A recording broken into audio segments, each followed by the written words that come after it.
¿Qué tal? Aquí continuando con el ejercicio número 5. El ejercicio dice así: en un conducto rectangular de 1 metro de longitud, de sección transversal de 4 por 16 milímetros, entra aire a 30 grados centígrados a razón de 0.0004 kilogramos por segundo. Si se impone un flujo de calor uniforme de 500 watts por metro cuadrado en los dos lados largos del conducto, calcule: inciso A, la temperatura de la salida del aire; inciso B, la temperatura promedio de la superficie del conducto; e inciso C, la caída de presión. Bien, la figura que nos presentan aquí pues es el conducto. Tenemos aire a 30 grados centígrados a una razón de masa o rapidez de masa de 0.0004 kilogramos por segundo, perdón. El conducto pues tiene una altura de 4 milímetros por 16 de ancho y en este caso estamos considerando una longitud de 1 metro. Siguiendo con nuestra metodología, pues vamos a determinar nuestros datos. Tenemos que es un conducto rectangular con una altura de 4 milímetros y un ancho de 16. Nuestra condición de entrada del aire es de 30 grados centígrados, la rapidez de masa 0.004 kilogramos por segundo y un flujo de 500 watts por metro cuadrado. Recuerden nuevamente que son por los dos lados largos.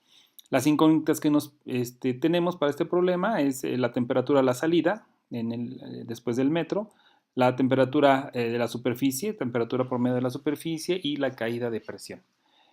Bueno, pues el diagrama ya lo tenemos, es el mismo diagrama que analizamos hace un momento. Lo vamos a tener ahí para análisis. Dentro de las suposiciones que estamos considerando es que estamos hablando de convección forzada en conductos no circulares en régimen laminar, dado que normalmente este tipo de aplicaciones, que generalmente es aire acondicionado y refrigeración o sistemas de acondicionamiento de aire, pues trabajan con este régimen. Sin embargo, al hacer los cálculos vamos a determinarlo. Otra cosa que no, al conocer la temperatura de salida vamos a hacer la primera suposición. Recuerden nuevamente que en los conceptos como lo hemos analizado en los problemas anteriores, cuando no tenemos la condición de salida, lo que hacemos es suponer la condición de entrada como temperatura global para una primera fase de análisis. Después hacemos un nuevo cálculo para determinar las condiciones. Entonces, al no tener ese valor, vamos a tomar la temperatura global de 30 grados centígrados, dado que no tenemos la salida TB2. Cuando calculemos TB2, pues volvemos a recalcular nuestro sistema. Bien, entonces bajo esas condiciones pues ya tenemos esos datos del aire de la tabla número 28. Recuerden hacer la interpolación y verificar que los datos son correctos. Para este primer cálculo no necesitamos todos los datos. Probablemente ahorita solamente necesitemos el calor específico a presión constante debido a los datos que tenemos, pero bueno, los coloco ahí para que los tengamos como referencia. Bien, continuamos entonces con el punto número 6, que es el análisis. Para el análisis, primeramente vamos a considerar para el inciso A que se aplica una fuente de calor. Recuerden que tenemos una fuente de calor por los dos lados largos.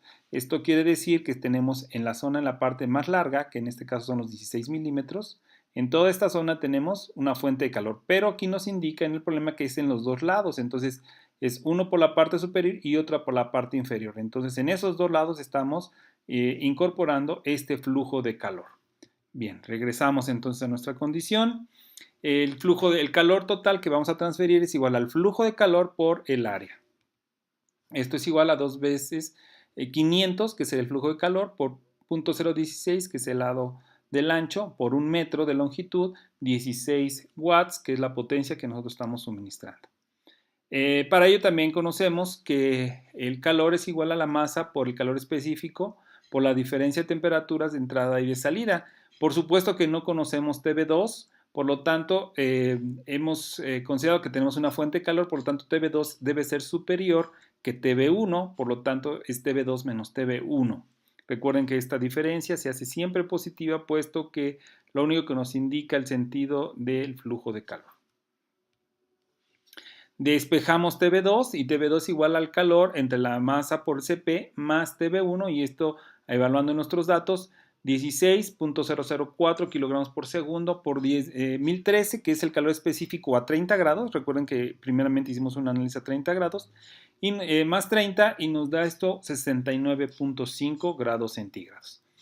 Entonces, ya con ese dato tenemos TB2, vamos a calcular nuestra temperatura global. Recuerden que iniciamos considerando la temperatura a 30 grados centígrados. Ya ahorita hicimos un primer una primera aproximación, y en esta aproximación estamos considerando esta nueva temperatura. Por lo tanto, la temperatura global será TV1 más TV2 entre 2. Esto es igual a 30 más 69.5 entre 2, 49.75, aproximadamente 50 grados centígrados. Estamos haciendo más o menos ya la aproximación, dado que, pues bueno, 0.25 de grado, pues en cambio mínimo en cuanto a lo que son sus propiedades. Entonces, a este valor de propiedades vamos a calcular el nuevo valor de TV2. Por lo tanto, calculamos a 50 grados centígrados de la tabla 28 las propiedades nuevamente. Hemos planteado aquí, si ustedes se notan, el calor específico está de 1016, el que tenemos originalmente a 30 grados es 1013. No hay mucha variación, sin embargo, vamos a hacer el cálculo para saber por dónde andamos. Nuevamente evaluamos en la ecuación que tenemos acá arriba. Ahora sustituimos con el valor de Cp a 50 grados y nos da una temperatura de 69.35. Note nuevamente la diferencia entre este valor y este valor. No hay mucha diferencia, por lo tanto vamos a parar aquí en nuestro método, considerando que este valor de 69 es la temperatura a la cual estamos considerando. Por lo tanto, estas propiedades a 50 grados centígrados, dado que la diferencia más o menos nos va a dar cerca de 50 grados, entonces es correcta. Por lo tanto, vamos a seguir con nuestro ejercicio con estas propiedades. Muy bien, entonces vamos a considerar el número de Reynolds, que bueno, esta fórmula ya por ahí la tenemos, es la velocidad por la densidad por el diámetro hidráulico entre la viscosidad. Para calcular este número de Reynolds debemos considerar varias situaciones. En principio, que bueno, no tenemos alguna información que nos va a servir aquí y que tenemos que calcular. Bueno, la primera de ellas es que tenemos la masa o la rapidez de masa. Sabemos que es igual al caudal por la densidad. El caudal es igual al área por la velocidad. Y bueno, de esta ecuación pues vamos a poder determinar si consideramos la relación de velocidad por densidad.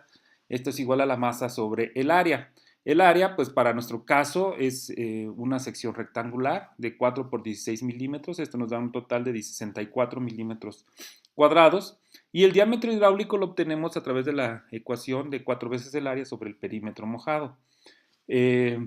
Recuerden que el concepto de perímetro mojado es un concepto hidráulico, aunque lo aplicamos para todos los fluidos. Entonces esto es igual a 4 por 16 entre 2 más 4 más 16 nos da un total de 6.4 milímetros. Bien, ya podemos entonces sustituir en la ecuación del número de Reynolds, considerando la relación de masa entre área en lugar de velocidad por densidad, por el diámetro hidráulico entre la viscosidad. Sustituyendo nuestros datos, obtenemos que esto es igual a 0.0004 por 0.0064, que son la relación de los milímetros a metros, 64 por 10 a la 6, pasando los milímetros cuadrados a metros cuadrados, y por la viscosidad de 19.515 por 10 a la menos 6. Esto nos da un total o un número de Reynolds de 2049.7. Recordamos nuevamente que el régimen laminar es cuando el valor del Reynolds es menor a 2100, en este caso tenemos 2049.7, por lo cual nuestra suposición de que estamos trabajando con régimen laminar es correcta y por lo cual continuamos con nuestro ejercicio. Muy bien, para entonces continuar vamos a utilizar la tabla 6.1 que ya en la presentación revisamos. Para trabajar con esta tabla tenemos que determinar dos condiciones. La primera condición es determinar la relación LNDH, que esto es igual a 1 sobre 0.0064, y esto nos da un valor de 156. Esto es mayor a 100. Recordando, si revisan la tabla, pues bueno, esta tabla la podemos utilizar cuando sus valores sean mayores a 100. Otro de los valores que vamos a estar empleando para su entrada es igual a la relación 2A entre 2B, que es la geometría del ducto. Esto es igual a 4 entre 16, es igual a un cuarto. Bueno, vamos a ver esta tabla. Para entrar a esta tabla, pues podemos, están graficados estos datos, estos elementos, y nosotros vamos a utilizar para este ejemplo el número de Nusselt promedio para un flujo de calor uniforme, tanto axial como circunferencialmente.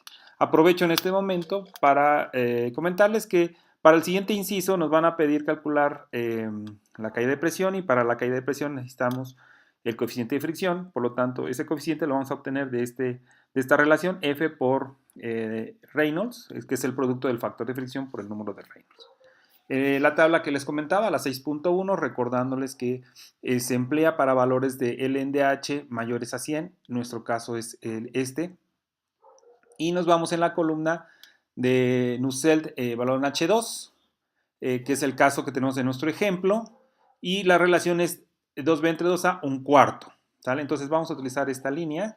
El valor entonces que vamos a emplear es de 2.93 y les repito que de una vez vamos a considerar el dato del inciso siguiente, que es de el factor de fricción por el Reynolds, es 72.93. Entonces tome nota de estos dos datos que vamos a emplear más adelante. Bueno, me regreso al ejemplo. En el ejemplo, pues acabamos de mencionar que vamos a tomar el dato de Nusselt de valor en H2. Esto es igual a H por el diámetro hidráulico entre K, 2.93 o 2.930. Despejando el valor de H, nos da un H de 12.4525 watts por metro cuadrado Kelvin. Bien, pues entonces ya a partir de ahí tenemos el calor por unidad de aire que nos da el problema, que es de 500 watts por metro cuadrado.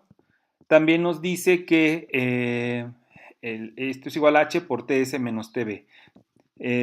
H ya lo conocemos, 12.4525. 5TB ya lo conocemos, lo obtuvimos de acá de esta relación, que es de 50.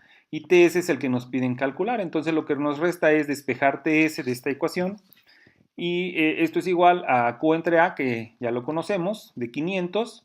H de 12.4525 más TB, que es de 50, es la temperatura global de nuestro sistema. Esto nos da un resultado de 90.15.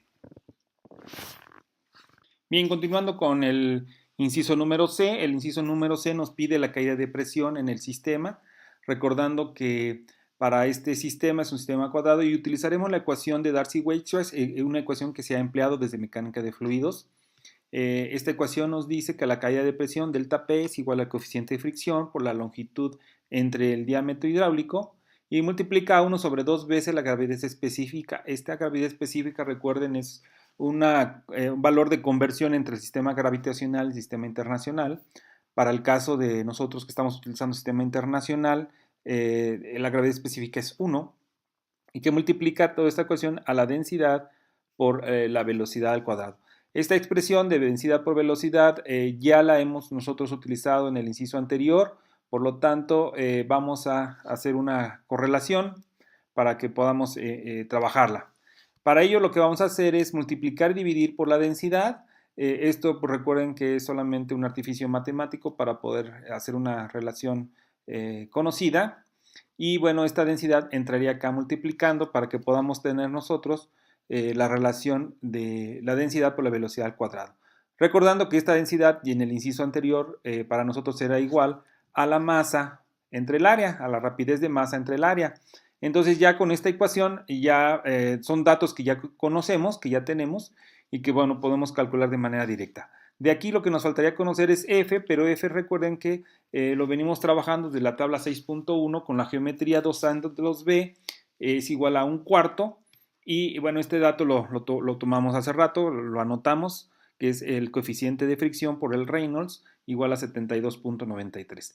De aquí, pues bueno, puedo despejar el valor del coeficiente de fricción dividiendo 72.93 entre el Reynolds, 2049.7, y nos da un coeficiente de fricción de 0.03558.